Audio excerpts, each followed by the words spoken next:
नमस्कार साथियों, मेरे YouTube चैनल पर शिक्षा विभाग से संबंधित नवीनतम अपडेट्स पाने के लिए सब्सक्राइब कीजिए, बेल आइकन को प्रेस कीजिए और ऑल नोटिफिकेशन को ऑन करके रखें, जिससे नवीनतम अपडेट्स आपके मोबाइल पर तुरंत मिल सके।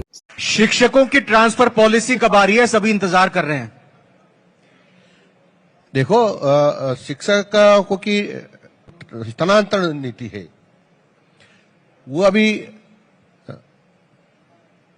विषय पर विचार हो रहा है, चर्चा हो रही है, विद्वानों से, इसके जानकारों से भी चर्चा हो रही है। और नजदीक के जो हमारे स्टेट्स हैं, प्रदेश हैं, उनकी भी शिक्षा नीति का अध्ययन कर रहे हैं और सबका अध्ययन करके हम ऐसी शिक्षा नीति बनाएंगे कि किसी को भी उसमें कोई परेशानी नहीं होगी। आपको पता होगा, जब माननीय हमारे देवरानी जी शिक्षा मंत्री थे, तब काउंसलिंग के आधार पर हमने प्रमोशन प्रारंभ किए और प्रमोशन करके काउंसलिंग के आधार पर उनको हमने नियुक्ति दी और अभी हमने इसमें भी किया है।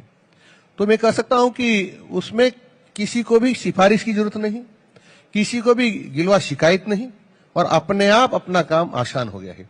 इसी प्रकार से शिक्षा नीति होगी। लेकिन हाँ, शिक्षा नीति में जरूर होगा कि वास्तव में ऐसे लोग हैं जो बहुत ही अपाहिज हैं, जो सुन नहीं सकते हैं, जो बोल नहीं सकते हैं, जो देख नहीं सकते हैं, ऐसे लोगों के लिए विशेष प्रावधान किए जाएंगे ताकि उनको पॉलिसी के अंतर्गत परेशानी का सामना न करना पड़े। पूर्व की सरकार में तो मुख्यमंत्री ने भरे मंच से पूछा था शिक्षकों से कि ट्रांसफर करने के लिए किसी ने पैसा दिया था, सबने हाँ में बात कही थी, हाथ उठाया था, याद आ रहा है कुछ? वहां तो मुख्यमंत्री जी ने पूछा था, आप यहां पूछ लीजिए। नहीं तो अभी तो आप लेकर आएंगे ना। मैं वही कह रहा हूं कि ऐसा आरोप ना लगे, इस तरह की बात ना हो, ये कैसे सुनिश्चित किया जाए?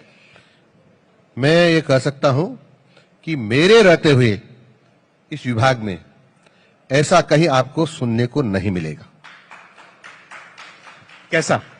ऐसा कि कोई पूछे, जैसा कि कांग्रेस के मुख्यमंत्री ने उस समय के तत्कालीन शिक्षा मंत्री के लिए पूछा था कि हमारे यहां कोई ट्रांसफर में रुपए वगैरह लेते हैं क्या, रिश्वत लेते हैं क्या, तो जो सम्मानित शिक्षक थे, उन्होंने सबने हाथ खड़ा करके जोर से हल्ला करके कहा कि देना पड़ता है।